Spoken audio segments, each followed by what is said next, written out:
Just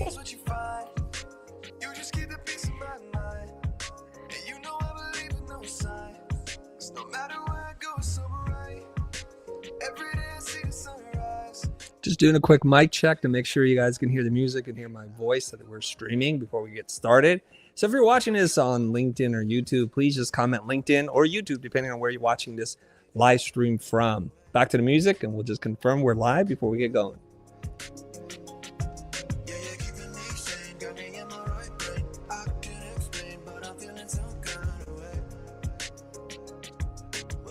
Yeah. Lots and lots.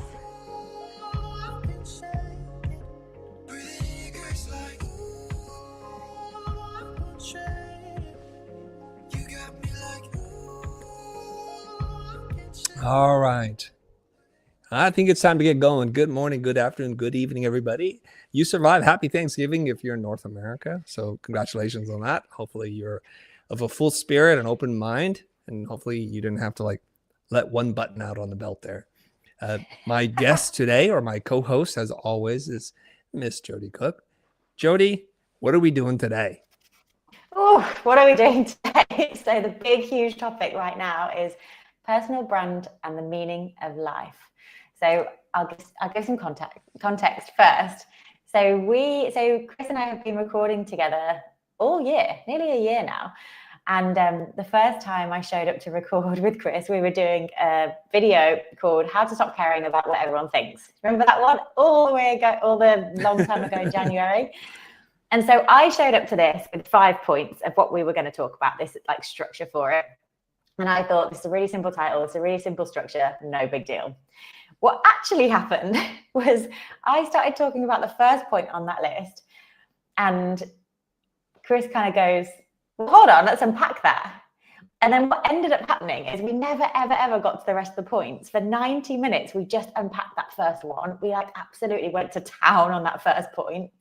And so everyone who's watching maybe already knows this by now, but Chris is an insanely deep thinker. And so what I've learned is you can't waste questions. You can't just give him a question that is you don't really care about the answer to, because he will give you 2 hours of response to it and it'll be incredible. So I feel like I learned this very, very early on. And so now I just don't waste questions with him whatsoever. So I was in LA the last couple of months. On my last night there, Chris and I went for sushi, and I thought, I need to do this right. I can't just open with oh, how's the weather? How's the LA? How's blah, blah, blah, all these kind of wasty questions that none of us actually really want to talk about either. Anyway, so as soon as we sat down, I pretty much went, Chris, what's the meaning of life? And then we ended up talking about that for about 3 hours. And as we were talking, as he was telling me all his theories and how he'd thought about this before, I just got this big sense of everyone should hear this. And so that was the thinking behind saying, hey, let's do this. Let's put it on. Let's do a LinkedIn Live. Let's do a YouTube Live. And let's talk about this, because I really think it's cool what you think about this. So, Chris. So here we are, Jodie. Here we are. So here we are. So would you mind telling us the story about how we're not humans, we're maybe from some other place? Yes, I'd love to share this. It's a story I've shared on stage, smaller events and venues, and it's something I haven't talked about too much. I had this crazy theory that we're actually not humans. There's a lot of questions about where we're from, who made us, how long have we been around, and are there other intelligent beings in the universe? So depending on your belief system, you could have all sorts of answers to this. But I want you to just imagine for a second, if everyone can just pause and just lock in with me for the next couple of minutes, I want to tell you this little story. I want you to think about this, okay? Now, I just want to imagine that you were born somewhere else in a distant planet far away from where we are now. And then your parents, realizing the impending doom that was fated for your species, decided to send you somewhere else. And they put you in a pod, and they sent you to the one place in the entire galaxy where you, with your genetic biological makeup, would have an inherent advantage. So they launch you to this place, third rock from the sun, and you land here on Earth somewhere in the late 1990s, early 2000s, depending on when you were born. And you were found by human earthling parents. And these parents raised you, and they knew you were special. They knew you were different, but they were genuinely very concerned for you, because we've seen this happen too many times in fiction, in literature and movies and pop culture, that whenever people don't understand something, they're scared, and they want to test and probe, and they want to look at you like an experiment, as a thing and not a person. So they shielded you from this. And so they wanted to raise you in the earthling ways and humans, and how we speak and how we socialize, and not recognizing that you are actually not of this earth, that you're from some other place, and you grew up in this place. But what you didn't realize was, because you were on this planet, you have superhuman abilities. For some of you, you have superhuman strength. You could lift things, heavy things. You could move things. And for some of you, you have like a telekinetic ability. You can sense people. You can read thoughts, emotions, and feelings. And you're imbued with all these powers. And you just kind of have these repressed strengths. And I believe this is what we're all experiencing right now. That somewhere along the way, when your memory's jogged, and you recall your origins and who you are and where you came from and all these natural abilities and gifts that you have, you can truly step into your superpower. And if the story sounds eerily familiar to some of you nerds out there, like myself, this is the story of Superman. Superman was born on Krypton. The planet was doomed. Their parents, being wise scientists, warned the entire population of Kryptonians, and none of them believed them. So they built a rocket ship, I don't know why, but just for one, and launched it to Earth, where they knew the yellow sun would give you power. Like on your home planet, you're nothing special. And so you are the last of your kind, the last of the Kryptonians. And there's only one thing that can hurt you, which is a rock from the same planet called kryptonite. So when it exploded into the universe, or into the blackness of space, there's only one thing that can harm you. But very much like in the story in Superman, Kal was raised by Mom and Pa Kent, raised in Kansas City on a small farm, taught humble values, to think less of yourself, and wanted to protect you, but knew you were special, and knew it from the minute that they saw you, because you showed them this power, and it was kept as a secret. You were even told, never use this power in public, ever, not even to save your own parents. But in that story, we know what happened. Now, here's the weird thing. This is your story, and this is real now. Do you believe you have this power? Do you believe you're from some other place, not of this earth? And that's the real question. It's the thing I'm interested in exploring. And what's the reaction when you tell that story? What's my reaction? What's the reaction that other people their have reaction, when you tell them that? People get kind of emotional, but the story doesn't end here, by the way. This is just the first part of many of my strange musings and philosophical beliefs as I ponder life and the meaning of life itself. And so people do kind of get a little emotional, because there's a reason why there's so much pop culture fiction around a special person.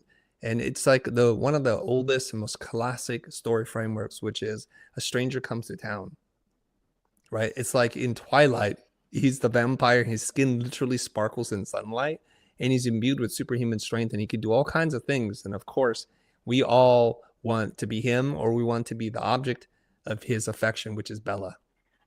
And if you just look across the span, like from Snow, I think there's a character called Snow, who was this superhuman person.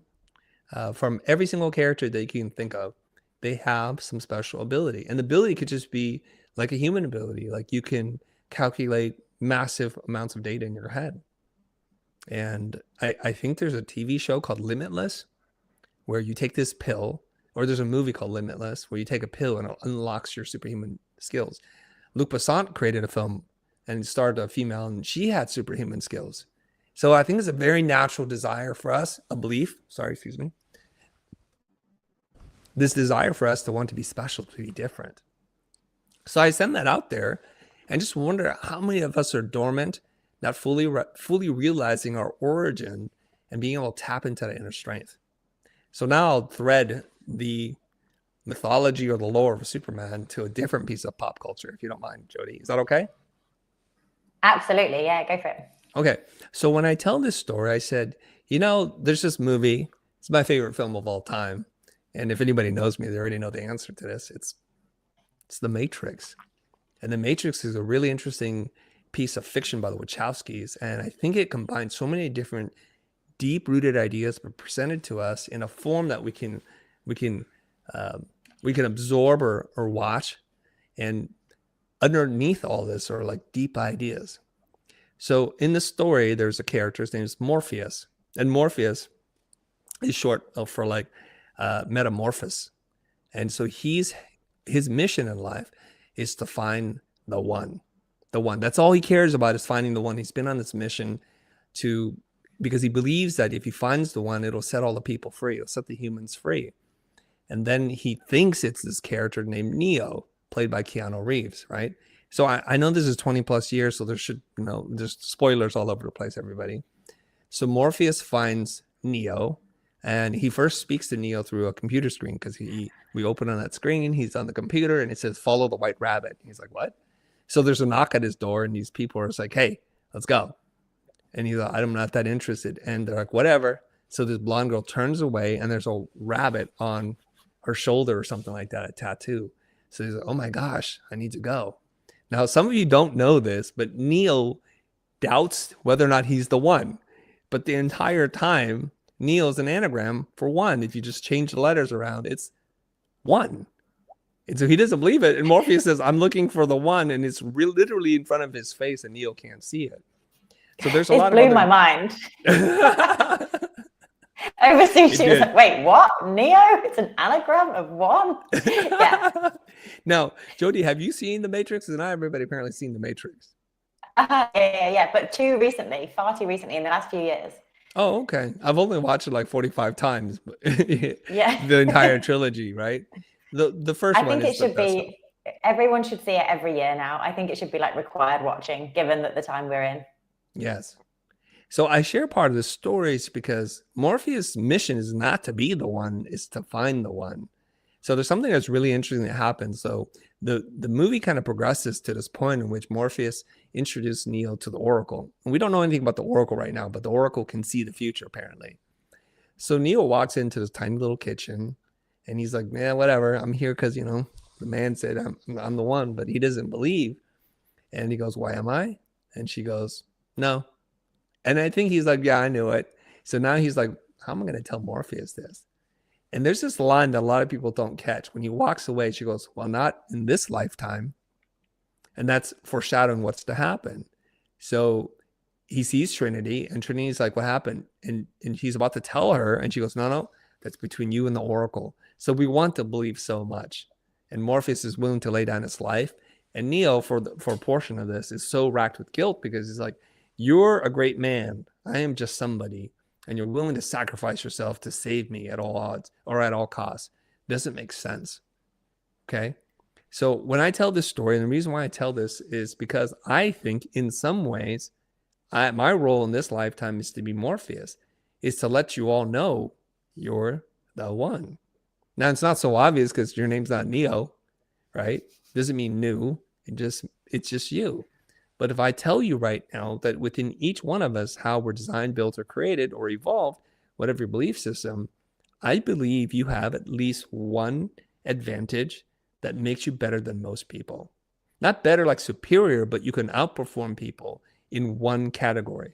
And the problem of our existence is through socialization, we've been taught to try to blend in, to be like the norm.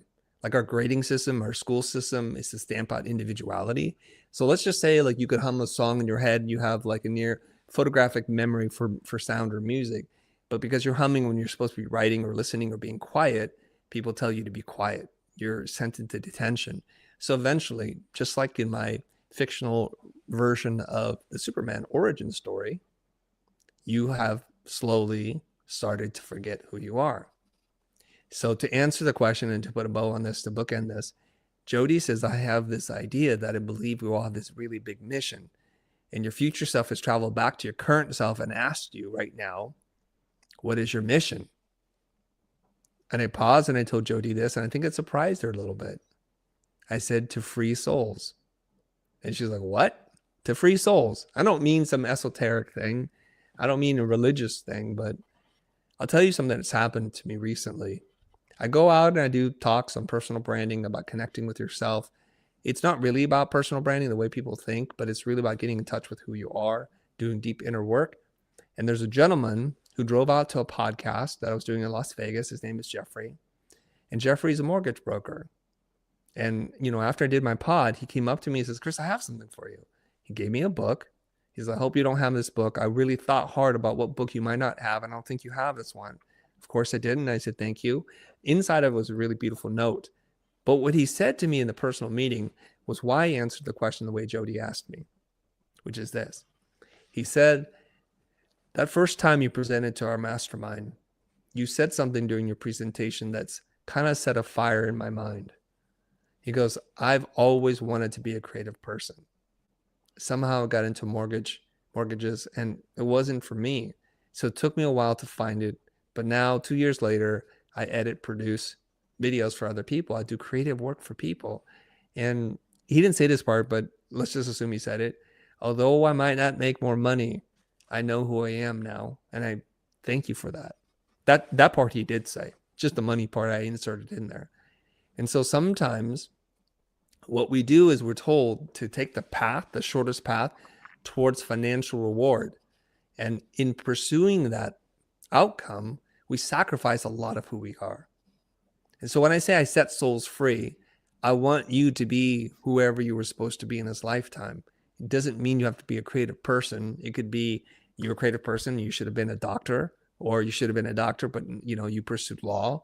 Whatever it is you're supposed to be, if you didn't have to listen to anybody else's dreams or desires for you, and you can just act upon your own wishes, and that's what I want to help you find for yourself. Because when I see him now, I'm sure he's working really long hours, not making that much money. But there's a lightness to his soul and his spirit, and that's why I said my mission is to set souls free. And this is coming from the least spiritual person you know. I'm just saying it that way so you all understand it. Back over to you, Jodie. When you were saying about people having almost like their powers, it's almost like their powers crushed. If everyone's got this power and they go out in the world with it, then what naturally happens is that people try and crush us down. And it's reminding me of a friend. She's called Stephanie. She's a podcast host. And when she was younger, people used to tell her that she asked too many questions.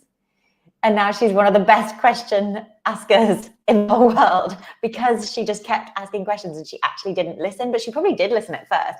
And it's almost like, how long are you going to wait listening to other people and listening to the insults and the slights on you before you go, hang on, no, this is my thing, this is my jam? And I think it's in the Ken Robinson TED talk about why schools kill creativity, the most watched TED talk of all time. And there was a girl who, I think she couldn't sit still. It was like her teachers and her parents just wanted her to sit still, stay still. And then he was like, no, hang on, she's a dancer. And then she became this like world famous, incredible dancer because like, of course she couldn't sit still. She wanted to dance all the time because that was her gift that was trying to come out. And when you said about the freeing souls, this idea that the soul is there, the dancer, the question asker, the something, it felt like actually the perfect antithesis of something that's in, the David Goggins book, Can't Hurt Me, which I read. And then I bought my dad the clean version of, and it was like a fraction of the size. But he talks about taking souls, and he talks about taking souls in the sense of beating someone at something. And then you're like, I'm taking a soul, which is exactly the opposite of like, oh, I want to take your power away from you and I want to be bigger, compared to, no, I want to free you. I want to help you find your power, and I want you to be bigger. It's like, it's so different, but I really like the idea. Maybe you're the superhero, Chris, and maybe David Goggins is your nemesis. I don't know, but there's some kind of beautiful opposite there that I really enjoyed. Yes, maybe he's my Lex Luthor. He has the build, the body, the mind, I guess. Something. And then, so we quoted the Pablo Picasso quote, the meaning of life is to find your gift and the purpose of life is to give it away. But then you had more thoughts on that. Yes, I'm actually writing a book right now about this, which I'll share with some people later. I'm really moved by this quote from Picasso, which is something like, I hope I don't screw this up. The meaning of life is to find your gift. The meaning Yeah. of life is to find your gift. And the purpose of life is to give it away. A gift is not meant for you. It's like you have something and you have to give the gift away. That's the whole thing. And here's the part that I add to it. Not to say like I'm trying to stand on top of Picasso, but I think the remarkable thing is the gift is you. In order for you to find your gift, you must express yourself in your truest ways. And that's the gift. Like you don't have to learn a skill. You don't have to do anything. You don't have to change who you are. In fact, you have to remember who you are. And when you can do that, you are now in alignment with who you're supposed to be in this lifetime. And just by doing this, now I'll put it in very practical ways. Now, and I will answer some of the spiritual questions because they're coming in because I've said the Yeah. comment that I said. I can see them flying by right now. Okay. Now, I think the practical version of this is when your state is one of depression, anger, jealousy, envy, it influences the way that you behave, the things that you say, and how you perceive the world. And perception is reality. Now, I used to think that was a fun saying, but the more I learn about how we process things, there's very little that we can all agree on, which is objective reality. Like we can all look at a car, a house, even a piece of dirt and say, that's my future home. Someone else's, that's a pile of manure. They'll say whatever it is they want to say. And you know what? You're both right and you're both wrong. So perception is reality. So if your state is one of positive energy or negative energy, if you put it into those two kind of binary categories, then it's going to impact you. So let's just imagine that you're working and you're a sole breadwinner for your family. Man or woman, doesn't really matter. And it's a lot of stress on you and you're treated unfairly, or so you perceive. And you come home and everyone's running amok and everybody's having fun and you just had like a really bad day. Well, your state is not a positive one, and you're going to then interact with people, and very few people can just switch it off and become the person they're supposed to be in that moment. So your child might do or say something like, look what I made you. And you're like, don't bother me with that right now. And somebody could make you a really great meal and you're like, that's not what I had in mind right now. That's not what I need. Can everybody just be quiet? So your state can impact things. Now, imagine if you came home, same scenario, except for you did your life's work. You were operating in your zone of genius, the things you're supposed to do, and it feels so effortless for you. And it's just so easy, and everybody praises you for it, and you're making real impact, small and big impact. You're making impact, and you come home. The house is not on fire, but it's a hot mess. People are running around. The meal's burnt. You're like, you know what? I'm grateful that you're all well and that there's so much energy and that we have food to consume, and you put in the effort to make this meal. So we can completely flip it. And the reason why I think this matters so much is if you are doing the things that are aligned with who you're supposed to be and you're vibrating on that frequency, you're going to impact a lot of people. And if there's more of this positivity in the world, I think we wouldn't be in the state that we're in today, right? There's a lot of sowing of seeds of dissension, hatred, and marginalization of people and bigotry. This is not just in America, it's everywhere. And I just think it's because we're operating in a very negative state. I'll pause there and throw it back to you, Jodie. Remember who you are is also in The Lion King.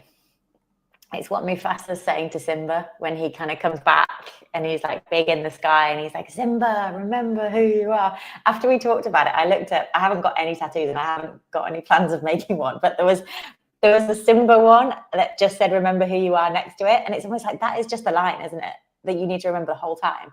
But then I was thinking, is that every Disney movie? Is that just the hero's, is it the hero's journey or does it go beyond that? Because it feels like it's Moana, it's Cinderella. Is everyone just, is that our one job? Is our one job to remember who we are? It could be. It's the most difficult thing to figure out. So what would someone do if they felt like they didn't know who they were? I think in some way we've all suffered mass amnesia. So it's not just like, oh, I wonder what those people are doing. It's like us looking in the mirror. I mean, and asking yourself, well, who are you? Who are you supposed to be in this lifetime? And are you doing it right now? Now, I think regardless of how old you are, We already have a gut instinct answer to this question. We already know this. See, so like when I was 15 or 16, I think I got my worker's permit and I started working right away. And the first 3 or 4 jobs I had were low skill jobs. Like it was just all labor and getting paid minimum wage. I was a stock boy. I was a French fry guy at a fast food place. This is what I did. And I just knew and I remember looking at myself, not quite like literally like holding my hands in front of me and looking down, but thinking, is this what I was meant to do in this life? And I could just feel my life force draining away from me. Literally taking one of those punch cards, going in every day, going and putting in a slot, punching in and out for lunch, and just looking at the hours I worked, and then seeing my check at the end of the week or 2 weeks and thinking, oh, I made $87, not quite enough to buy a skateboard yet. I'm like, dang, this is not what I was meant to do. And I can see future versions of myself because I was one of the youngest people working there. So there are people in their 30s and the 40s, I presume, who were working there. This was their career. And I asked myself, I wonder if when they were 14 or 13 years old, if they had this big dream for themselves and this was the dream, are they living that dream life? Thinking, oh, I'm a part-time manager at a discount fabric warehouse. I don't think that was their dream. And so everywhere I go, I just look at people, kind of like Haley Joel Osment in The Sixth Sense. I see dead people. You know, it's like, what is going on? All the time. I don't mean to say that from a judging point of view, because I also see people who have very little in life, but are so like lit up from the inside, who are just vibrating with positive energy. And I just love that. The last time I was in Canada, I went to get my hair cut. And when I was getting it cut, I realized that the hairdresser was like chuckling to themselves. They were like just kind of laughing. And I was like, what's going on? What's the deal? And he said, sometimes I can't believe that people pay me to do this because I just love it so much. Like I'm so happy doing this that I'm like, oh my God, this is my life. Someone's paying me to do this. I get to do this every day for multiple people. And he did exude that kind of joy that was just so mesmerizing to watch. But I guess the question is there, like, can everyone do this? Is the world set up in such a perfect way that every single person on the planet could do the thing that they love that lights them up and it would all work in harmony together? Or like, do you think that it is someone's dream to like clean the streets or something? Is it literally everything? It is. I think the potential is everyone. And it is someone's dream to clean the streets, because if you go to Japan, and they have this spirit that's so unique about Japanese people, that they embody this idea. I read it from Ryan Holiday's book, The Obstacle's the Way. And there's a Latin expression in there, which I cannot say, but the meaning of the expression is something like this: there's nobility in doing humble things well. And the Japanese people have this spirit. So I can walk around the streets early in the morning or whenever and see young and old people doing things, but they do it with such a kind of vigor that and a level of alacrity that I was like, I don't see everywhere. There's an old lady. It's like, it's not quite lunchtime, so the shop isn't open yet. She's got one of these like wooden or grassy kind of brooms, and she's just sweeping and just cleaning and washing with a bucket and just making it sparkle. You know, and it's like every day you're gonna have to do this again, and it's gonna get dirty again. That's why in some cultures, like, why bother? But in Japan, it's so unique that they do care about these things, and they're taught from like a very young age to take care of each other and to be very thoughtful and intentional in what they do. We go to a fast food place. I order some kind of deep fried chicken breast or something like that, and I'm getting ready to go. And he's like, "Hey," meaning my friends are like, "Hey, put your tray over there." So you bust your own table. So he goes, "No, no, no, we're not done. You see those little towels? That's not for you to wash your hands. It's for you to wipe down your surface so the next person gets it as nice as you do." You know, and we see these videos on the internet all the time, actually, of people doing really humble things really well. They'll like there will be a chain of men. Usually they're in India, I think. They'll take like giant scoops of cement and they'll throw it up to the next person. It flies through the air. That person catches it with a pallet and then flips it up to the next person. Or there's a guy who's like folding pizza boxes and he's just doing like 1,000 a minute. It's incredible to see that he's all muscle memory right now. Or someone repairing a tire for a bicycle, And now, because of the internet and social media and how we're monetizing this kind of stuff, I believe we're living in a time where there's this giving economy. Let me explain. So people say something like, it's the information economy, which it used to be, and it used to be the attention economy, which I guess this is a subset of, but I think we're in the giving economy, which is something like this. If you do something that is giving to other people, you're taking care of an animal, you're helping solve a problem, or you're giving me some kind of value in my life, I will watch this. And just by watching this, the economy is that that person will now make more money by people watching their content than they would doing whatever it is they're doing, getting paid pennies an hour or something like that. And I love this. And we see it for like tradespeople, people who mow lawns, who wash cars, who clean carpets, who fix roofs. If you do something really, really well, and we can see your joy and just how easy you make everything look, we revel in that. I think we understand and we see the light that exists within that person. And it's very attractive.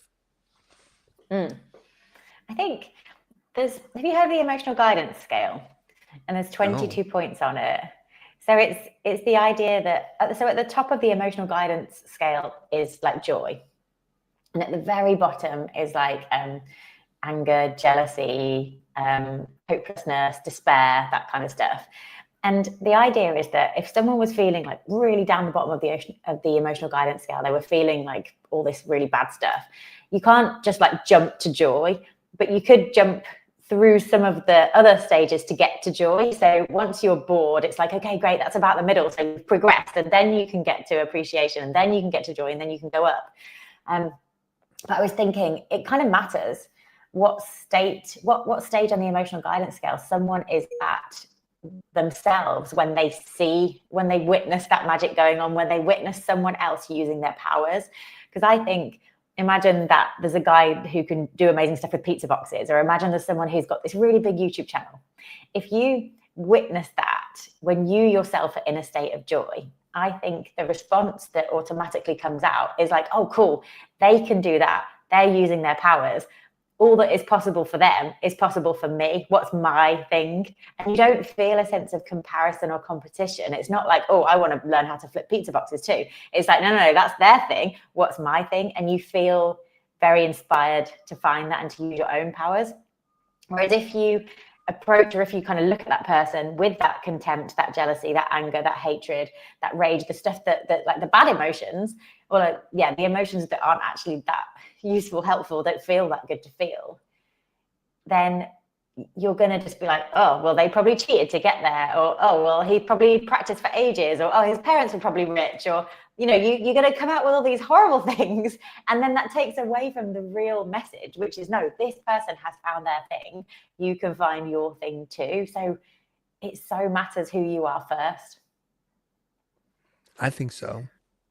I heard this piece, I think it was on NPR, on Radio Lab or something like that. I can't remember where I heard it.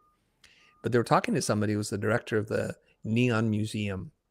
So I think neon's like what most of us kind of associate with signs and signage. And so when they're moving from one technology, a legacy technology, to a newer technology like LEDs, they pull them off buildings. And so some people are trying to preserve these things. And so they asked the curator or the guide of the Museum of Neon, why is it worth saving? And his answer was a little bit different than what I thought. I mean, I'm a designer, so I really enjoy beautifully crafted signs with lettering. And there's something when I look at it, it transports me back in time. It makes me feel nostalgic, right? But his answer wasn't about nostalgia at all. He goes, the reason why they use neon gas inside neon signs is because it emits a certain wavelength of light. And it's biological within us to be drawn towards a certain wavelength of light. I don't know how or who figured this out originally, because you imagine if you're driving down the street and there are normal signs with normal lights, and there was this one neon sign that says welcome, open, or vacancy, and you just stopped and you're like, whoa, it caught your eye and that's what you needed. You'd pull in and you would kind of give that business your money. You would patron the business. And so it's really interesting. So he's like, we're wired to see neon or this wavelength of light and be drawn towards it. I think maybe it comes from like the moon or the sun or source of light or something, and we're just compelled to move towards it, just kind of like how insects are drawn towards a light source. Now, I believe this, and I know this is, I need to address the spirituality thing. When you are in alignment with your higher self and you're operating in this frequency, you are transmitting an invisible light, because we also know the visible light spectrum is just a small fraction of the available light spectrum, that you're emitting a light that draws people to you. Now, I have to bring it back to the world of fiction and comics and movies. In Zack Snyder's depiction of Superman, there's this moment when he saves the world or whatever, he does some heroic act, and the people surround him like he's an egg and there's like sperm. It's like we see this large overhead shot and all these people coming to him, reaching their hands out to him like he's God. I mean, he is a God among men in the narrative that has been created for him, but we're drawn to him. I think it's the same thing that we feel when we meet another soul, another spirit that's emitting this kind of light that we can't see. We feel calm and we're drawn towards them. And the weird thing is, this is not the kind of light where like, hey, look at me. Aren't I great? Aren't I beautiful and smart and amazing and talented? Their light shines on us, not on themselves.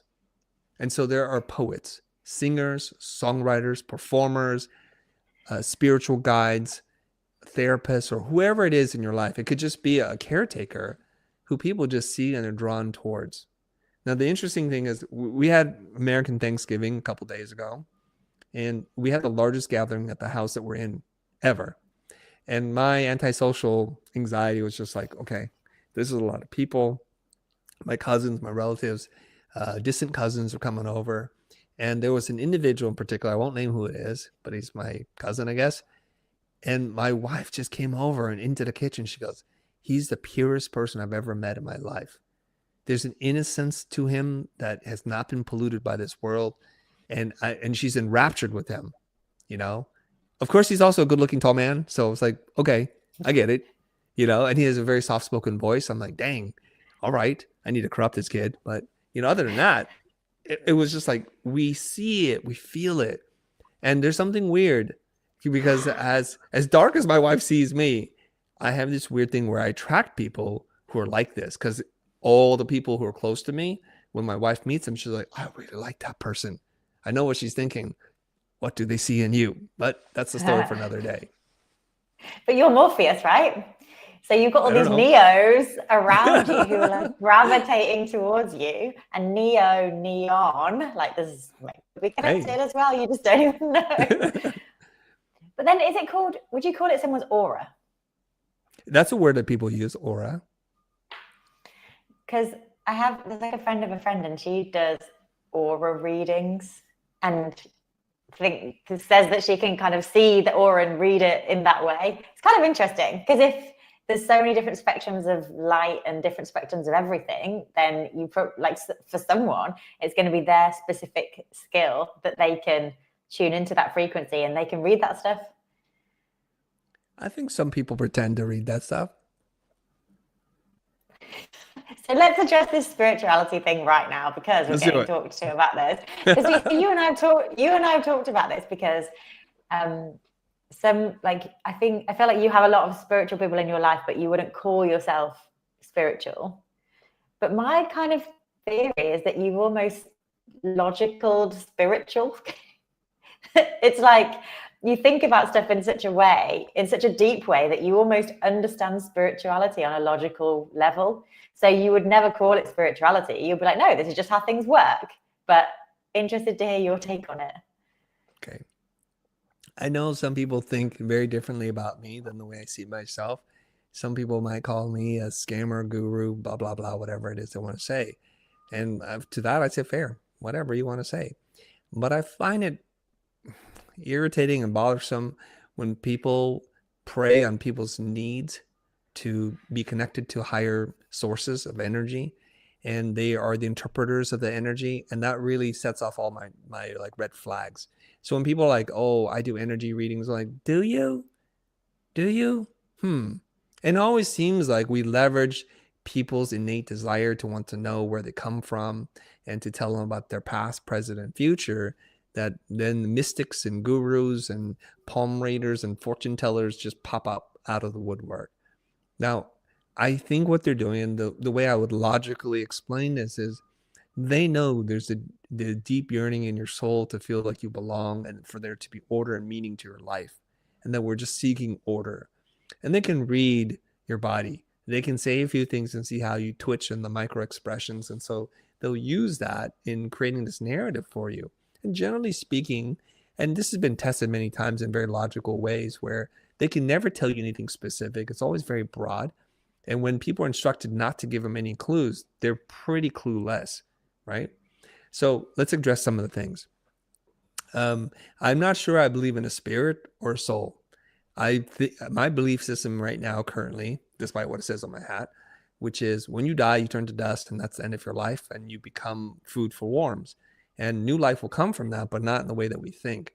I don't believe there's a bank of souls floating around ready to inhabit your body, and I don't believe in an afterlife. And I used to believe in this, but I don't believe it anymore. And even in my own thought process, when I'm ready to go, whatever time that is, I just believe there's blackness and we're done. And you just go into an eternal sleep and you never wake up. It's a dreamless sleep. And so when I say that to a lot of people, they're really been out of shape.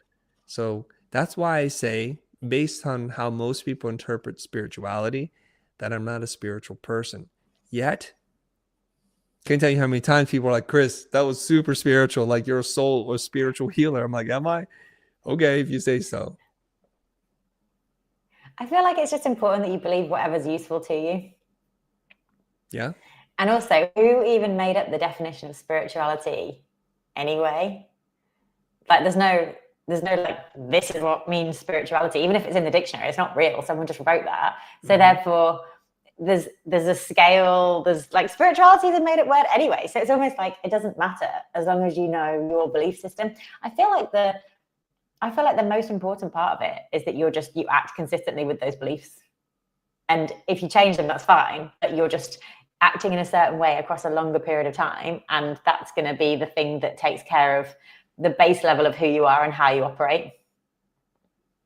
But then it's so interesting because some of the stuff you say is crazy spiritual on a one definition of it. But then do you not see yourself as like, how does that word make you feel? It doesn't make me feel anything. It's a label. It's like we make up all kinds of labels. Somebody's like, well, you're Asian, you're American, you're short, you're tall, you're skinny, you're fat. They're just labels, and labels don't usually affect me too much. But what's interesting to me, Jodie, what's more interesting is how they receive me. That is of great interest to me. So if I say something and someone's like, the best compliment I ever got, I mean, I've been levied a few compliments. I've been very lucky. The best compliment I ever got from a talk was somebody said, you changed the atmosphere in the room for me. I'm like, damn. Yeah. Oh my gosh, that is the thing. And somebody also said, you're a spiritual healer. And, people have shared with me very deep, privately personal things I've never shared with anyone. And for whatever reason, they feel it's safe to share with me in whatever non-judging or judging face that I have. And I got to tell you a little story. There's a woman, I can't mention her name, but she was the victim of SA, and she shared it with me. And she's like, I don't know why I feel compelled to tell you this. I said, I'm here to listen. And she was crying, and I hugged her. And then a year later, she saw me at another event. She came up to me and she was just like beaming. She goes, I felt so unburdened when I told you, and my life has completely changed. I'm in a very good place right now. And I just wanted to thank you for this. Now, in my mind, I was like, I don't remember the story. I don't know who you are, but I was like trying to find it really fast. And eventually I figured it out. But in that moment, I was like, I hope I didn't screw it up. That's all I was thinking. Please don't screw this up for this lady. And she shared that with me. And so people respond to you however they want. And I think most of us are just really projecting our energy onto other people. We see what we want to see. We believe what we want to believe. I'm just trying to navigate this life with as few lenses as possible to kind of see things as objectively as possible. If people are just seeing the things that they want to see reflected back, I guess it makes sense to just share as many of your beliefs as possible out with the world, because then you kind of get to see which ones attract different type of people in. Like if you wanted to only attract spiritual people, you'd only talk about spirituality. If you wanted to only attract designers, you'd only talk about design. But if you talk about everything, then I feel like you open people up to other topics. Like you have probably, even though you're not spiritual, you probably opened up some very, very logical designers up to spirituality, just because it feels like you talk about it in an accessible way. And people are like, oh, well, Chris is a designer. He gets this. Oh, and he also gets this. Okay, maybe it's not that bad. So you almost like become a gateway drug. You're not a spiritual healer, Chris. You're a gateway drug. Gateway drug. For spirituality. So I'll say this, right? I'm on a flight to Las Vegas. No, to where am I going? I think I'm going to Texas. I can't remember. And I bump into an acquaintance. His name is Dr. Kian Wu. And he's written this book, and we wind up chatting across the aisleway of the flight, and we're just chatting the entire time. And we were just talking about different ideas, and we're just, just saying whatever we have to say. And he goes, "My God, you're a really spiritual person." And I have my typical smirk, like, okay, I don't say anything. And I just give him a look, and he knew. He goes, "It's because you don't understand what spirituality is, Chris."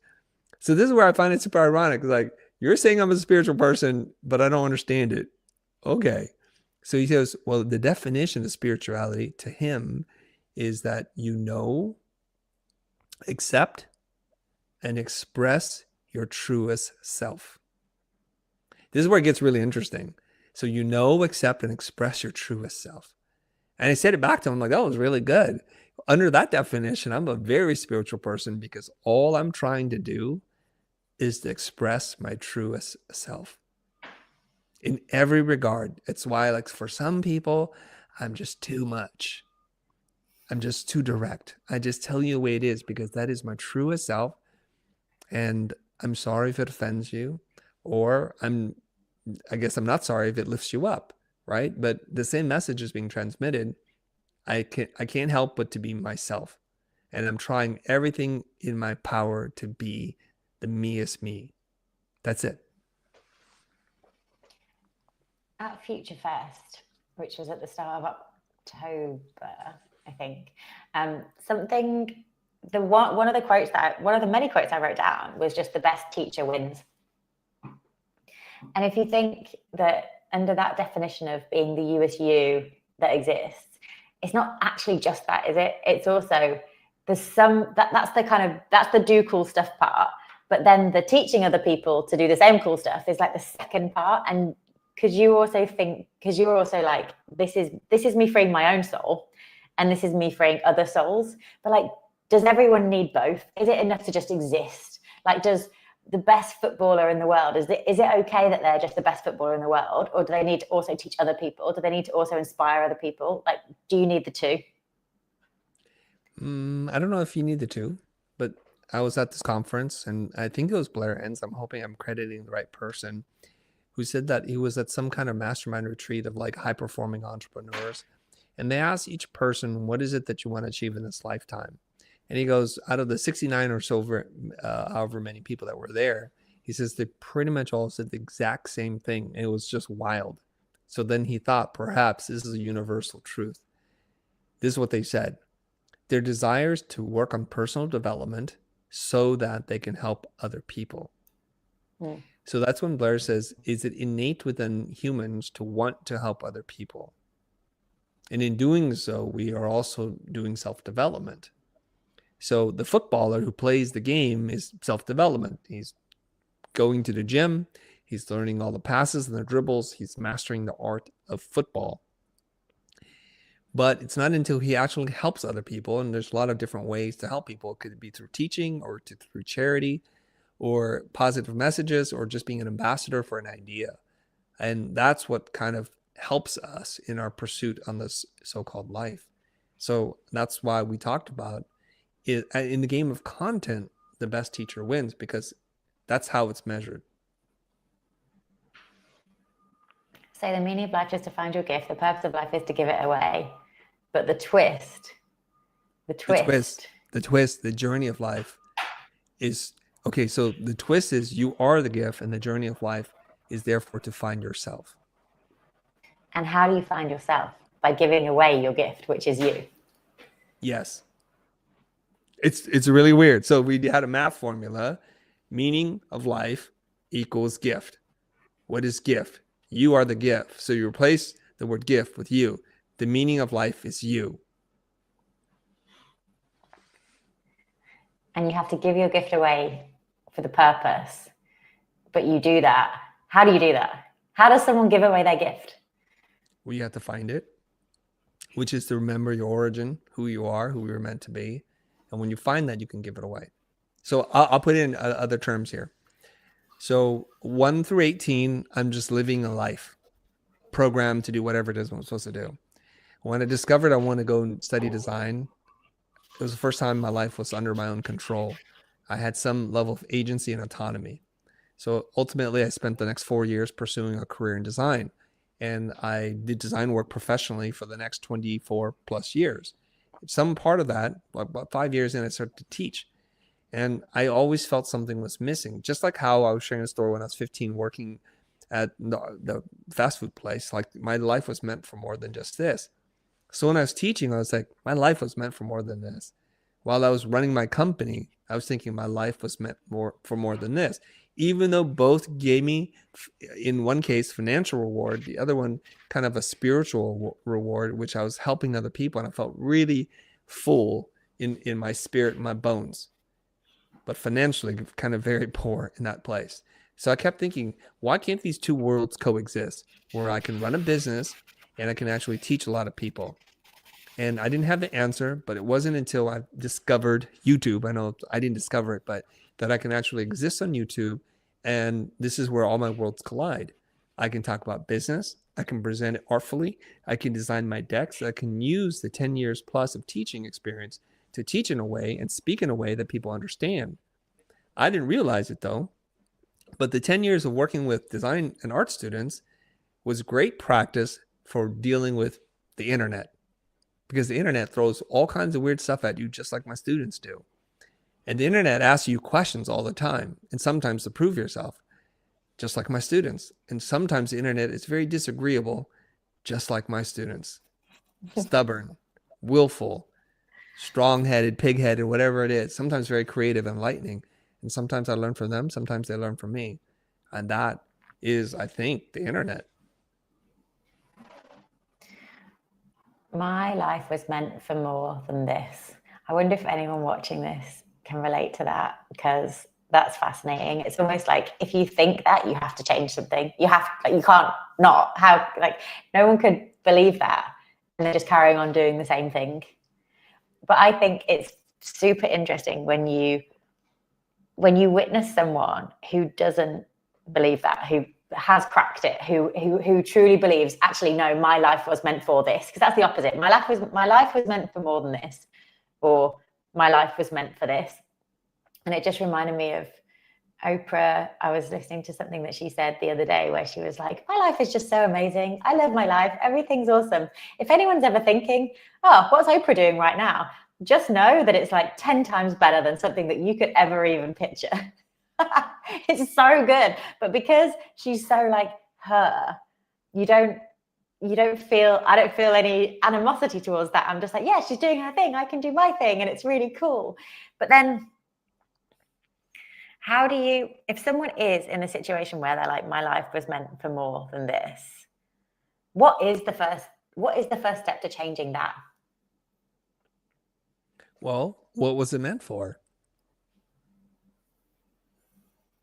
That's what I would just ask. If your life was meant for more than this, what was it meant for? Now, sometimes we meet people, like I hire contractors like to work on the house, and they're big, they're strong, or they have some technical knowledge. I don't watch them. I marvel at what they do. I think that was what their life was meant to do. They're just so good. Like I had my washing machine repaired. I watched this guy work, and it was incredible. He did not unscrew one wrong thing, unplug anything that wasn't necessary. And for every job he had a very specific tool for it. He knew kind of like the next part is this, and he's just going into autopilot. So I stood back and watched him. It was amazing. I just love seeing people who know what they're doing to do their craft. And whatever the bill was, I was just happy to pay it. I'm like, thanks for fixing this. You did it like faster than anybody could do it. I thought to myself the entire time, my God, if I had tried to do this, this would have been a disaster. I'd be sitting there with cuts on my hand, water everywhere, just like a nothing fixed, just a giant mess, right? Probably losing a couple of screws in the process. I mean, even just talking about the screws, when he took it apart, he put the screws in a very specific order on the floor in different spots. So when he went to put it back together, it all went back the exact same way, but just in reverse. It was awesome to watch. And I think each and every one of us, if you're into gymnastics, painting, skiing, skateboarding, whatever it is that you want to do, just pursue that to the nth degree and fulfill that promise to your child self that this is the life that you are going to live. You know, when you were 4 or 5 years old, it's like, this is who I'm going to be before life beats you up and spits you out. I heard the idea that the thing that is your thing is the thing where if you look back at your childhood, what's the thing where you just lost hours to? What's like the thing that you just wanted to do all the time? And that's a really good sign of it. And I was thinking when I was a teenager, school didn't interest me that much. I thought it was kind of dull, but I just loved working. I loved like making money. I like sold my mom's friends' clothes on eBay, and I got a job as soon as I could. And then I think I had about 15 jobs before I was 21 because I just wanted to, that's all I cared about. It was just like, I want to work. I want to figure out fun ways of like working in restaurants, working in shops. And my school actually said I was like 17, and they said, for every 10 hours that you work a week in a job, because a bunch of people had jobs at that point, we reckon you'll drop like 1 grade. Every 10 hours equals 1 grade. And I think I was working like 30 hours a week at that time. So I was like, I'm going to drop 3 grades. And I was like, okay. And it just didn't, it was fine. It was like, well, yeah, whatever. That's the trade-off, because this is so much more interesting than this. So it's almost like you are okay to make the trade-offs once you feel like you know what your thing is. And then someone recently that I interviewed, he's called Fabrice Grinder. He's a multimillionaire and he's sold a bunch of different companies, and he would probably describe himself as very spiritual. But I was talking to him about this exact topic, about like seeing life as a video game and seeing work as a video game and seeing everything as like this, it's just this game. And he was saying to find the game, you have to play the game. The game doesn't just suddenly like come at you. And he compared his way of doing things, which was just to follow his, like to kind of, I don't know, it's like follow your passion sounds really cheesy, but he was very clear in business. If it's not working, don't pursue it. Like if it doesn't feel easy, don't do it. Like there is an easy way of you doing this. There is a fun way of you doing this. That's the thing to find. Keep going, keep moving in the direction, keep reading the signs until you find that thing. But he compared his way of thinking to like being a kind of someone who goes into the wilderness and stares at the rolling hills and just meditates the whole time to try and find that thing. And he's like, no, you can't like withdraw from the game. Like to play the game, get in the game and be doing the stuff. And that's how you find out. It's not like if you feel like you don't know what your thing is, the solution probably isn't actually to get away from the noise. The solution is to find the stillness within you that tells you the answer within all the noise that's happening around you. What do you think? I think that sounds fascinating. I half was reading comments while you were speaking there, and people were agreeing with you there. So, yeah. Sorry, I don't have a better answer for that. So I want to show this. Go ahead. I really like the idea that it's like, okay, I don't know what my thing is. How do I find my thing? It's not go away and think about it. It's get in the game somehow, because you could get like a job doing something, and as long as you're super self-aware, you will know which part of it you like. And as long as you put everything into it, because I don't think it's about trying something and then deciding it's like so beneath you that you're like, oh, I'm not going to bother with that. I think it's more like putting all of yourself into something, and then if it still doesn't vibe, you know that's not your thing, but you know that you've given it a shot, you've given it the crack. So I'm going to add this comment here, and as somebody I know. So let's read this. So Chris, have you reached your end level, or do you live with the perpetual dissatisfaction that there should be more than this, no matter where you are? So Anna knows me really well, and we sometimes get into philosophical debates and arguments, but we're friends. I've met her in real life a couple occasions out in Vienna, I believe. So, Jodie, I'm going to ask you the question first. Have you reached Have your you end reached level, your... Jodie? No, but I feel like I'm on the way there. I have a overwhelming belief that I'll figure it out. Okay. Do you feel dissatisfied that you're not there yet? No, no, because I just think, oh, I'm young. I don't know. No, I don't. I don't. I feel like that would be a horrible, horrible thing to feel. Okay. Well, I I'm feel gonna pretty chill. just, yeah, I want to answer this, but I want you to pretend like you're Anna, okay? Because I'd rather have a discussion about this and just rattle off my beliefs. So if you're Anna and you're asking this question, and I'll pin it back up here again so we can see it, okay? What do you mean by end level? And then you answer it for her. End level, like your final form. Like if you're a Pokemon character with 3 different iterations, have you reached your shiny Charizard level, or are you still Charmander? Hopefully, Anna, this is what you meant. You did that perfectly. I didn't think of that, but you're right. I'm at the highest evolved version of my basic baby character. I must be getting close to it. I think there's still room. Maybe there's another evolution here, but I don't know. Who's to say? I think when you're a kid, you're like, this is the best it's ever going to be. And then you realize there are levels to that and there's levels beyond that. So currently, I believe I'm at the end level, but maybe on an intellectual curiosity basis, I think there are other levels to get to. So I don't know, but I'm fascinated by it and I continue to play. So let's move on to the next part. Am I perpetually dissatisfied? No, I'm super grateful and joyful and optimistic. So I don't know. And I think there's a Jim Rohn quote that says something, be happy with what you have while you work for all that you want. And I believe in that. So that's him, I think, threading the needle. Be happy with what you have, which I am super grateful for everything I have in my life, the relationships, the financial opportunities, the knowledge, everything I have. For this opportunity to speak to all of you, I'm super grateful. And then I'm working like a dog for everything that I want.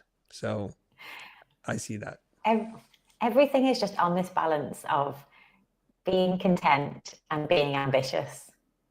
It's like you can have both. I feel like you can have both, but it's almost like content. Oh, but I want a bit more. Oh, ambitious. Oh, I'm so grateful for everything I've got. You kind of swing between. You could swing between them within the hour, and that's fine. But if you're too content, then would you still be looking? You probably wouldn't be looking for the next level. And if you're too ambitious, you wouldn't be appreciating what you have. So it has to be both. There's a lot of Pokemon fans in here. I guess.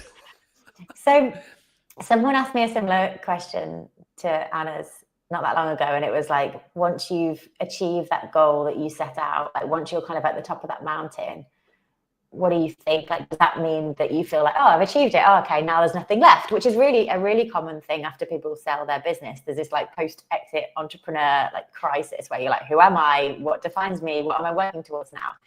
But how I think is a useful way of thinking about this is that you're climbing your mountain, you get to the top of your mountain, and then you realize that you are not just this single mountain on the land, you're actually in a mountain range. And now you've got this high, you can see the other mountains that are there. And then, have you ever seen flying squirrels? Yes. So I think that once you're near the top of your mountain or at the top of your mountain, you see the mountain range. I feel like it's then easier to like flying squirrel across to other mountains because you've got that level of, like, in the metaphor, I guess it's like your resources, your networks, the ace cards that you're playing, the things that you know, the knowledge you have, the cash you have maybe. And now you're like, oh, other mountains, I can play with all these other mountains. But you kind of have to pick a mountain to climb first so that you can even get to the level where you can join the other ones. If you start, I feel like the wrong way of thinking about it, or the wrong way of doing it, is like starting at the bottom of each mountain every single time. That's why everything has to build on everything else. I think there's that line that says something like, when I climbed all the way to the top of the mountain, I thought I could rest, but I just realized at the top of the mountain, it was just the base of yet another mountain. And so I think Anna's question is, are you at the top of the mountain? Is there nowhere else to climb? And to me, if life was like that, it wouldn't be interesting anymore. So you know what? I got to tell you a little personal story real quick. Something's happening in real time. My wife and I, we just went to look at a property, and it's an expensive piece of property, and we don't need more property, but in it we saw the future. And there was something that was just like something woke up inside of me, the sleeping giant, I suppose. I said, you know what? I want to make this house a possibility so that we can run events in it and just invite people in. And I think we can do this. So I just found a new fire. It's like there was a fire there, but now the fire's like, yes. So last night I was working, I was like, you got this. I'm having all kinds of inner dialogue. Like, you are going to go beast mode. When people see this book that you're working on, they're going to just drop their jaws and open their wallets because this is what they want. And I'm like, so motivated, Jodie. When you said you saw the future, did you mean the future with an E or without the E? Both. The future of the future. No. Beautiful. First E, no Okay. E on the second one. Yeah. So you saw the fire. So this is like, we've got a few comments about just when you thought you reached the Charizard level, you realize there's a Mega Charizard level. So you're on Mega Charizard level right now. It's gonna get shiny. Mm-hmm. Okay. So the part of this that relates to personal brand is all of it. But honestly, I think that how you linked that when we talked over sushi was very cool, because first of all, it was the missing piece story. And then I'm wondering if that would help us connect it up. Yeah. So I was sharing with you this book. It's a children's book by a very famous author, illustrator. His name is Shel Silverstein. And he writes these delightful books, but I don't think they're books for children. I think they're really books for adults. So that we participate in a ceremony where when we have little children, we find books to read to them. But who's doing the reading? Who's doing the thinking? Who's experiencing the words in profound ways? Well, the parent is. He's written The Giving Tree, and he's written The Missing Piece and something about the sidewalk. I forget what it's something. Okay, it's a very good book. And the missing piece is a character, and the character looks like a Pac-Man, a circle with a wedge shape missing out of it. And this character rolls through the hills and he sings a little song. Hi ho, off we go, off to find my missing piece. And he's kind of rolling through the meadows and the countryside, and he sees flowers and he smells it. He looks at the butterfly, and the butterfly lands on his face, and he's delighted. And then he hears the crickets chirp and they sing, and he sings a song. He's very happy, looking for his missing piece. So one day he rolls up and there's a tiny little pie wedge on the floor. And clearly, if you have any kind of visual sense, you know this is not going to work. He goes, "Are you my missing piece?" And the piece says back to him, "I don't know." So the little piece hops into his mouth and they roll. And it's like he has marbles in his mouth. He can't really sing properly, and he knows it's not the right piece. He spits it out. He's like, "You're probably not my missing piece." And the little piece like, "Whatever." He goes through the hills again. He's just doing his bit. He finds another piece. Now this piece is really big. It's kind of the Goldilocks thing. And he asks the same question, "Are you my missing piece?" But I don't know. And he jumps into his mouth and it rolls, and it's just like bumping. It's like there's this thing that's sticking out. And now he can't sing at all because it's like it's so like filling, right? And he's not rolling really well either. Okay, not the piece. And then one day he stumbles upon what looks to be the perfectly sized wedge. He goes, "Oh, you must be my missing piece again." It's like, I don't know. It gets in there, and it is the perfect piece, by the way. Something else happens. Number one, he can't sing, but because now he's a perfect circle, he's rolling really fast. And now he can't smell the flowers. He zooms by the butterfly, and he's just not experiencing life the way he was before. So he stops. He spits the piece out. He goes, "You're not my missing piece." And he learned something very valuable, or it learned something valuable, and it continues to roll. And now we're kind of at the beginning of the story again when it's singing its song, but now it's not looking for its missing piece anymore. And that's the end of the story. And whenever I read Shel Silverstein's stories by myself or to my children, I just well up with tears. I'm like, these are like deeply profound messages sent to us. So I think authors, people who create fictional works, are trying to tap into some deeper part of our brain, the part that we're not aware of. Your heart, your soul, your spirit, whatever. And it's saying something to you, which is you're complete the way you are. The search for something more is not what you're looking for. And it's so beautiful. And I have this graphic that I usually present when I'm talking about these ideas. And it's a play on words. It says something like, you are a whole human, not a human with a hole, spelt two different ways. And so people are like, oh.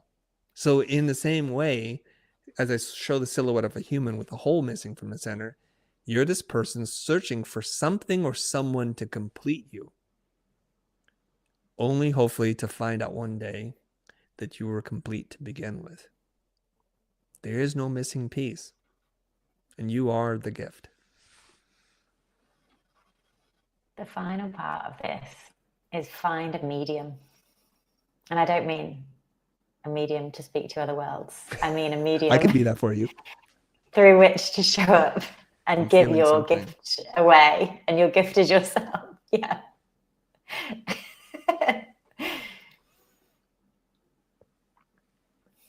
So you don't find your gift unless you give yourself away. There is no missing piece. You don't have anything missing. You're all complete within yourself. But the next part of it is like choosing the way that you give yourself away. I don't think you even have a choice, to be honest. I think it chooses you. Mm-hmm. Right? Like, I wish I could sing. I really wish. And when I try to sing, everybody turns their face at me. My family's like, ooh, that note was sour. And they giggle. I'm like, gosh, I don't have that skill. And when I watch people performing on Instagram, somebody who was like some street bum just starts singing. I'm like, dang, that was their vehicle. It's not my vehicle. And some people can recite poetry, who can write poetry, like my friend Marshall. He can just do it like off the top of the dome. I'm like, dang, that's a skill. But I don't think that's a skill I wish I had, because I have all that I need and I was complete. What I need to do is just find ways to explore that and to express it so I can express my truest self. So when we talk about personal branding, to kind of bring this to a point for a lot of people, as we're a little bit past the hour here, is what does this all have to do with personal branding? So I'm going to ask Jodie this question first. After our conversation, you had sent me some lovely text, like, mind's blown, head spinning, can't stop thinking, we need to talk about this in public. Have you shared this What? before? Neo's an anagram in one? What? Yeah. I could tell you so many things about the Matrix. Yeah. So what was it that kind of like excited you so much about this conversation?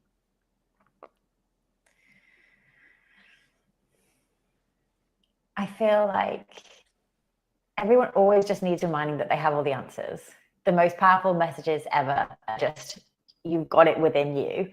But I feel like because you have a very, very spiritual / logical, mainly logical way of explaining that, it's like, it's true. It's just true. Chris says it, so it's true. So therefore, it's like, I feel like it's a more powerful way of holding on to it than just some kind of like phrase, mantra you might see that's like pinned up on a wall, like believe yourself, like trust yourself. It's like, no, this is the story. This is the layered logic. This is like why it all makes sense. So I feel like the idea that it has stuck in my head since we started talking about it, and that it could stick in everyone else's head, could mean that the ripple effect of this is so big, because someone's like, oh, I can find my powers. I'm going to find my powers. I'm going to share them. I'm going to empower other people to find their own powers as well.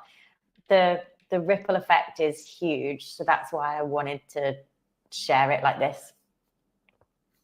Well, thank you. Now, I've just prompted our audience, and I'll say this in case you're not reading the comments, everybody. What kind of questions do you have around the things we just talked about in the last 60, 70 minutes here? And we'll use the last few minutes. We'll go lightning round, and we'll try our best to answer a question. So my only ask of you is to write your question as clearly as possible with the context baked into the question itself, because we won't be able to talk to you. Okay, go ahead and do that, and we'll start to we'll pin some of them, and we'll read them, and we'll see if we have any answers for you. Okay.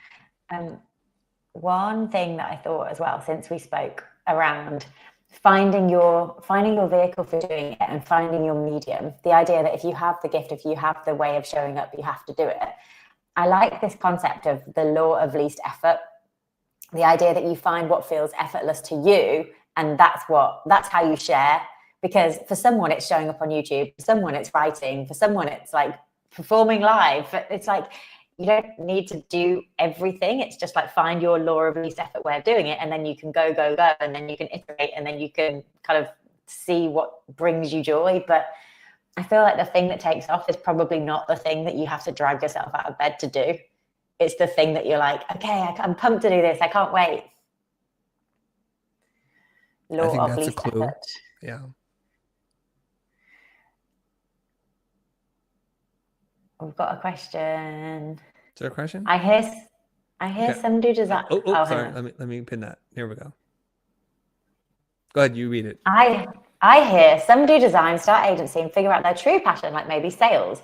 Now then, how can we ever truly know whether it's our passion, what we're currently doing, or is it multiple things? So how can we ever truly know whether what we're currently doing is our real passion? I don't think one can ever truly know anything. And I think we can have a hunch about things and then we can test the hypothesis. But a really easy way to test the hypothesis is, does it give you joy every day to wake up thinking this is what you're going to do for the rest of your life? And if the answer is an easy yes or a ponderous one where you're like, oh, I don't know, that's a clue. Yeah. I mean, Johnny, who wouldn't like to wake up and discover that they're Oprah one day? I mean, I'm sure that's a pretty good life. Or pick your favorite person, right? Whoever it is. Or Coldplay, you know. Oh, I just woke up. I'm Chris Martin. I'm like, well, my life is pretty good. Johnny on the Rise, we can put that one up next. Okay. Said, how can you be complete and authentic if you struggle with imposter syndrome? That's a great question, Johnny. Why don't you take that one on, Jodie? I have beef with imposter syndrome. I just hate it. I just think it's such a stupid sentence. I just think it's such a stupid phrase. It's like, just don't have it. That's it. That's not helpful at all. Just don't, like, just whatever you need to do to realize that you belong in all the rooms you're in, do that. It's literally like a self-confidence thing. I think also you don't need to, I feel like you don't, like, who are you trying to, it's like who you're trying to impress. Because imposter syndrome is like, I feel like I don't belong here. I feel like they're going to find out that I'm like a fraud. I feel like something, all that kind of stuff that's going around your head. But if you're just like, yeah, maybe I'm not good enough to be in this room. Maybe I'm still progressing. Maybe I'm not on the level that I want to be yet, but I will be. So I'm just going to ask questions. Like, that's fine too. You don't have to be the smartest person in the room. I feel like sometimes it's actually better to not be the smartest person in the room.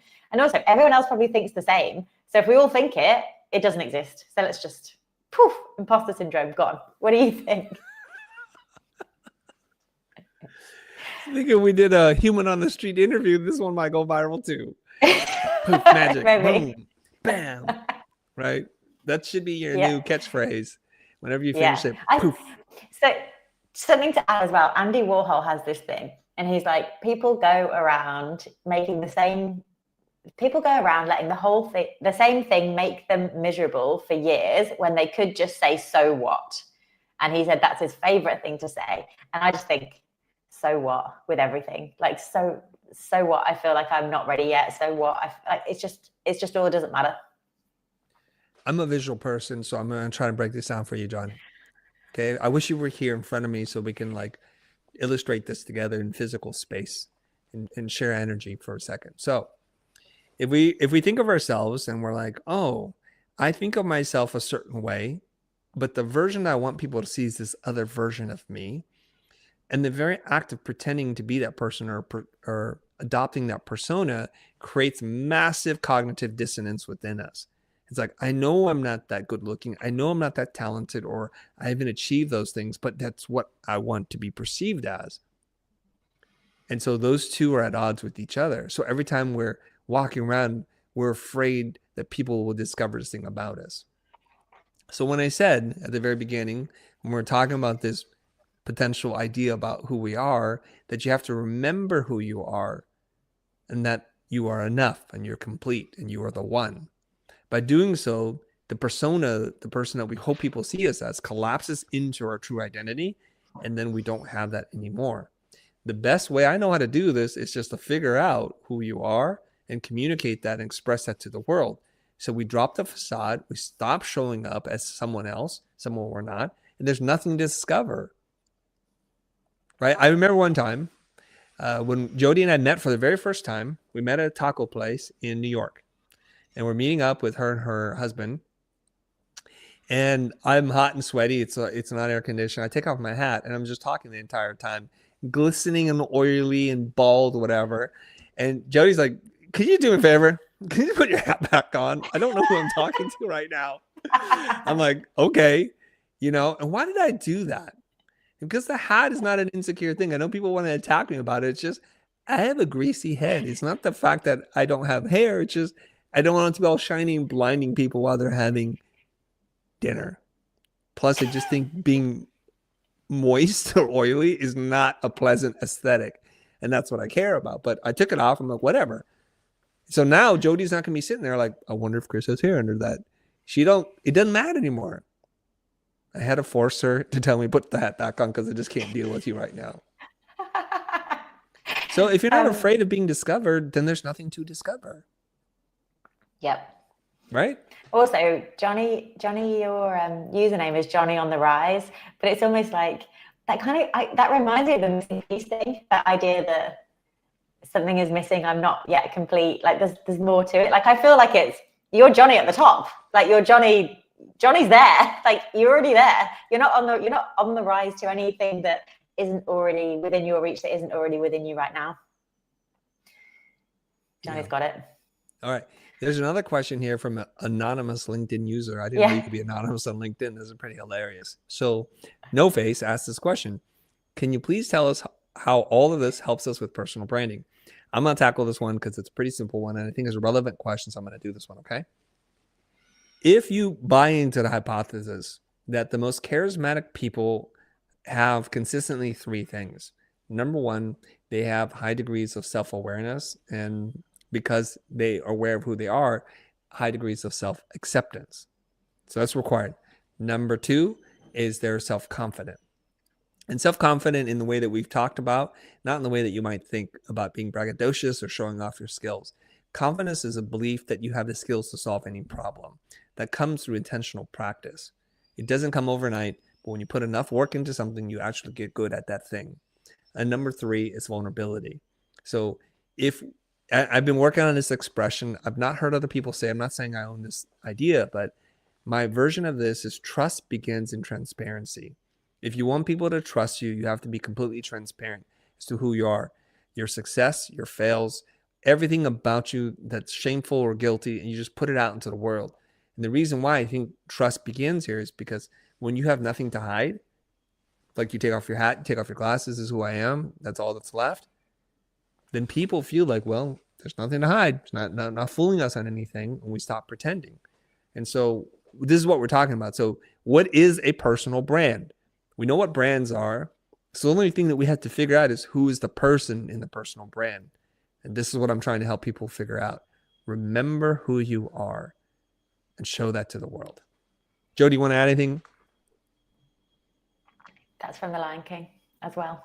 Is it? And The Lion King has eternal truths. Not the whole thing, just the remember who you are line. It's like, it's almost like, it's not a secret. This line is everywhere. And that means it's like, there's some people who've gone before us who figured all of this out. They knew stuff. But yeah, I like your take on it. Okay, this is a simple one. Is the law of least effort connected to your flow state? What do you think? This is Andre. I think so. I talk about the law of least effort in relation to producing content, showing up. It doesn't even have to be online or offline. Some way of like showing yourself to the world, sharing your gift, which is you. So it could be related to flow state, because chances are how you like to produce is going to be the thing that puts you in flow. That's going to be the thing that makes you feel like you're in flow doing. And it might be writing, it might be recording, it might be, I don't know, painting, it might be playing the piano, whatever it is. So yeah, I think they're linked, but I feel like, yeah, they are. They're just linked. Yeah. Yes. The answer is yes. The short answer is yes. Here we go. We'll do 2 or 3 more. I'm sorry I can't get to everyone's questions. Thank you for submitting, and thank you for being along the journey on this topic of personal branding and the meaning of life, as big as that title is. And so Alexandra is asking this question. I wonder if Alexandra, you are related to Anna, because I think you have the same last name. I really enjoyed this conversation about letting our light shine, and that how to do that, it comes to us, and how to do that comes to us. So I'm starting a business and I have multiple passions. How to choose just one, Jodie? Oh my God, I know Chris's answer to this. Can I be you? Can I Yes, you channel can be my me. inner Chris? Okay. Please be me. The myth is that we are separate human beings where all these different aspects of our personalities are scattered all around, and we have to be like a different person here, a different person there, and we have to show different sides of ourselves. The crux of this is that you are one person, and the way of figuring out who you are is you combine everything, because you're basically stacking everything that makes you you in such a way that when you show up as that person, there is literally only one. You're in a category of one because everything is all stacked, combined. So the separate interests, if you really, really look closely, they're kind of the same interest. And that's you. That is correct. Okay, Next great. We question. don't even, yeah. Well Maybe done. I am a medium. Do you pay any attention to the competitive spirits out there not feeling like you're reaching your potential? What do you pay think? any attention to the competitive spirits out there? This is like the I Michael think, or David Goggins. yeah, I think competition can, like, this is kind of interesting. Like, I compete in a sport, and yet I kind of think that competition can really weaken us, because it means that we focus on the wrong thing, and it means that we focus on the limit of the other people around us, which might just be a false ceiling. So in my head, even if I was competing in a powerlifting competition, I don't want to win just because I've beaten the person who came second. I want everyone to have the best day ever, feel so happy about it, and still, because it's not about the competition, it's about fulfilling the highest, truest expression of yourself as a human being or as an athlete. So I think the competition side, it really inspires and motivates some people, and if that's your thing that gets you really going, then like, yes, do it, but it has to be right for you. Like, just looking at competition, if it actually doesn't make you feel better or doesn't inspire you to do better work, I think would be really not useful. Great. Okay, I'm going to do 2 more questions, okay? Okay, this one's great. Can you truly express your truest self without a connection to God or higher power? What's your take on this? I think you can truly express your truest self however you choose to, and you should believe whatever is useful to you. I think if you like thinking that there's a higher power because it means that you have some element of, like, you have faith, you have trust, there's something, it's like, oh, someone else is figuring this out for me, and that's useful, then do it. But if also you get a lot from like the idea of personal agency, that no, I'm putting in every single thing here, all my inputs equal all my outputs, and you really like that, then use that. So I think the answer is yes, of course you can, but you have to just decide what you want to believe. Yep. I think I have to ask this question about how do you define God? Mm-hmm. Who is God? And so when we say, can you exist without the belief of this, that's the suitcase word, or a promiscuous word. It has a lot of different meanings to a lot of different people. If you say, and this might sound blasphemous to some of you, you are God, then can you express your truest self without believing in yourself? Then my answer would be no. If you have no connection to self, then no. All right. So I believe this is the last question we're going to deal with today. And it's from a buddy of mine. He's inside the Content Lab. Why is expressing yourself so important? So Jodie, you can channel myself, or you can just give us your take, whatever it is you want to say. Oh, channeling you for this answer. Why You don't have to. I don't know. I don't know. My answer is, well, maybe it's not. Like, if you don't think it's important, then don't do it. But if you do feel like there's something inside you that has more to give, that can make a ripple effect on the world, then you have to. That's the cost of that, the kind of sacrifice of that is finding out the way of expressing yourself. But I feel like, don't do that unless you believe it's important. I think that the people who have figured out how to express themselves, be truly them, own their category, whatever that is, they're the ones who have really connected to this idea of, yes, it is important. And so that's what's made it happen. Okay. I love your answer. Maybe you are a medium, because I'm like, you don't have to do anything. The whole point of this message is no one should stand in your way of your connection to your joy and happiness. That's why I have problems with any kind of structured way and people profiting from you connecting with yourself. Okay? So there's no power out there. There's information, and I'm not against information, because I sell information, I teach information, but there shouldn't be any power that's standing between you and the connection to whatever brings you joy. Now, I said this was going to be it, but it's not it. So there's one more question, because I feel like we poked the bear, and the bear is not angry, but the bear is curious. So here we go. This one's from Macon or Mason.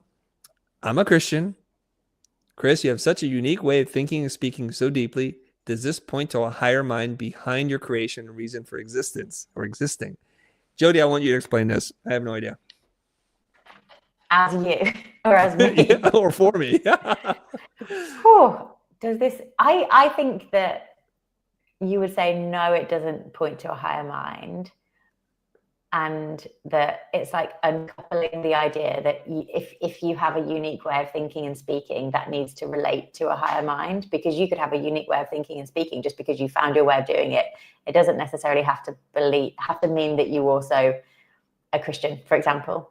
I feel like we're just a product of the stories that we tell ourselves around who we are, what we've been through, why it matters, etc. So if Chris or anyone, if your reason for thinking and speaking so deeply is just that you feel like you're onto something and you feel like you want other people to know, then that could be enough. It doesn't have to link to anything else. Yeah. Okay, so I'm going to end on this. I'm going to try to give you the most direct answer I can give to you, which is this. I think Christian and Catholic missions came to our country, Vietnam, many, many years ago. It converted most of the indigenous population to believe in Christianity. And so our people are conflicted because we have deep roots in Buddhism, and we celebrate our ancestors, and we have other idols and things like that. But then we got converted into Catholics. And so I was raised by a very strict Catholic grandmother. We prayed literally every single night for hours at a time. And I was like, oh my gosh, what is going on here? And she would literally call my parents if she didn't see them at church and say, I did not see you at church. When did you go?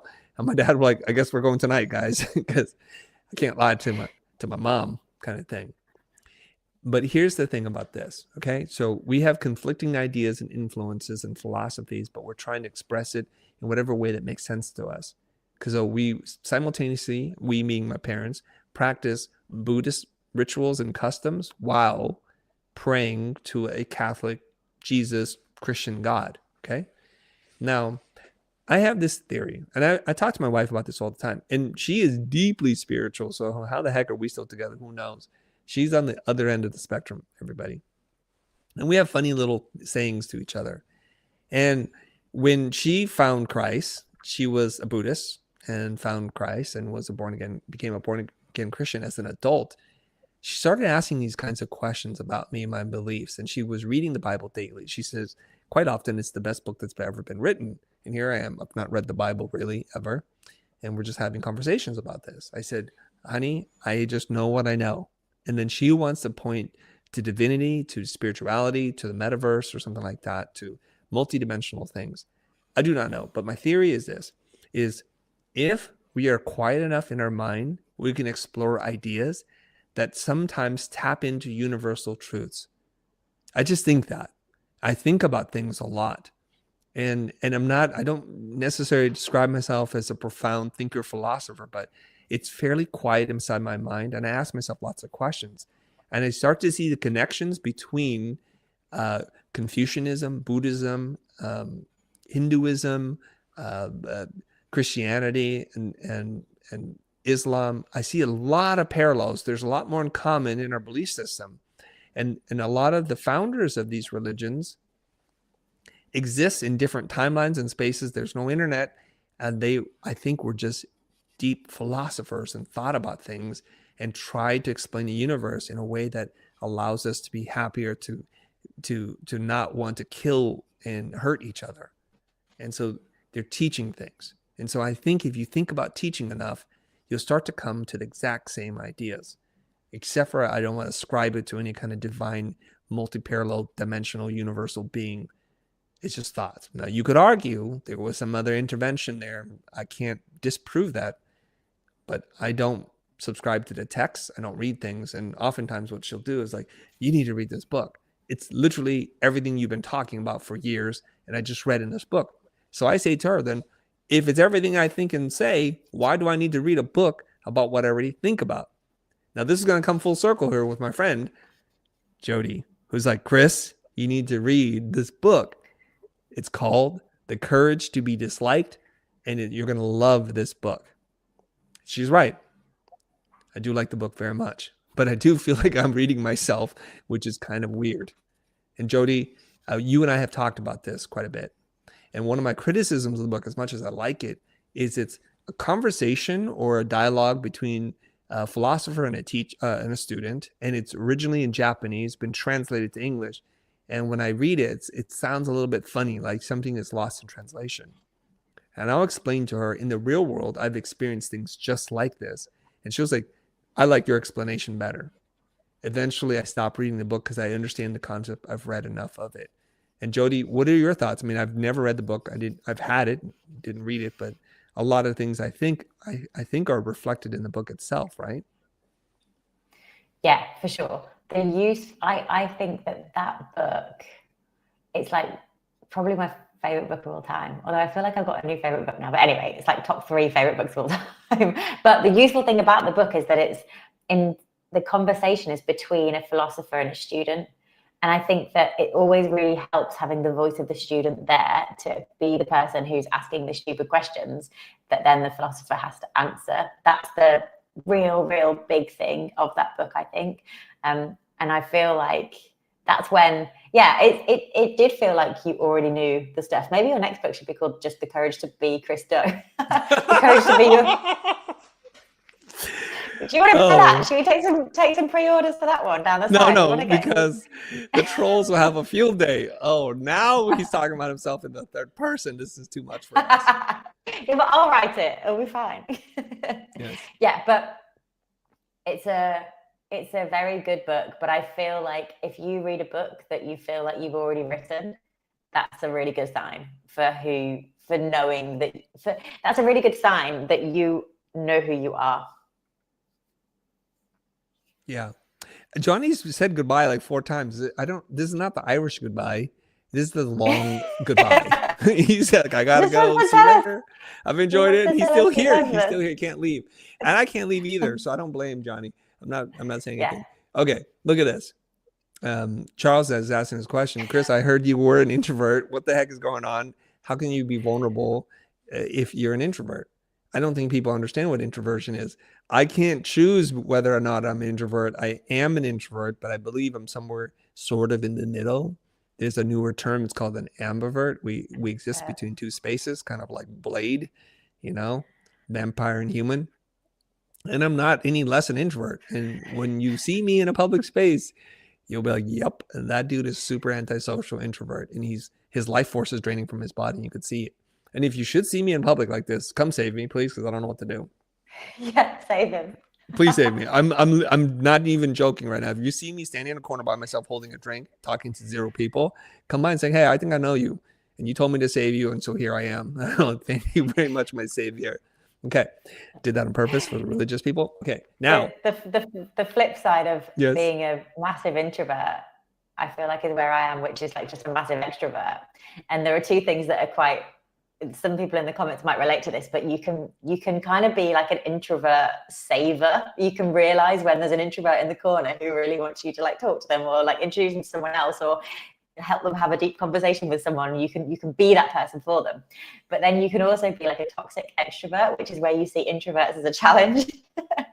And you kind of want to get out of an introvert. You want to give them energy because you want to kind of show them that people don't have to drain them of energy. It's okay. You can be there are people out there who are going to give them energy. Yeah.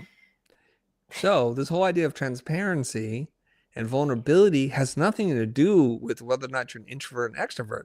There are extroverts who are very transparent, and there are introverts who are not transparent at all. Those are two not connected ideas. They're not codependent. Okay. So I believe that by being transparent and vulnerable, I am going to earn, hopefully, your trust and someday your business somewhere down the line.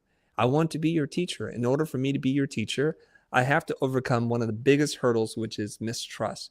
We don't trust people that we see on the internet. We think they're always up to no good. There's always some kind of ulterior motive. There's some kind of weird angle. And we've been bitten many times before. A fake promise, some kind of outcome that you were supposed to get, and you never got it. And so we've been burned too many times. And that's why I just don't know how else it exists now. I am completely transparent with as much as I can. If you want to know it, if I have the power to tell you and it won't hurt other people, I will tell it to you. It's that way. I wish I could fudge my way through this, but I just can't. If you ask me what I think, I will tell you what I think. That's the dangerous part about me.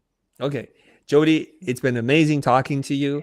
I see that our audience has grown, it's shrank, and I think it's now time to say goodbye. MICKEY. And that is the you know the of rest life. of this? No. I teed you up. It's the Mickey Mouse Club ending. You're supposed to say no idea. M-O-U-S-E. M-O-U-S-E. Why am I spelling mouse? That's the meaning of life, mouse. That's the meaning of life, everybody. Look, we always say this, okay? Hopefully you can be true to yourself. Remember who you are. Be good to yourself. Take care of each other, everybody. It's been my pleasure hosting you. Jodie, thanks as always for prompting this conversation and being my co-pilot. I hope you have an amazing day, everybody, and have an amazing rest of your week. Bye, everybody.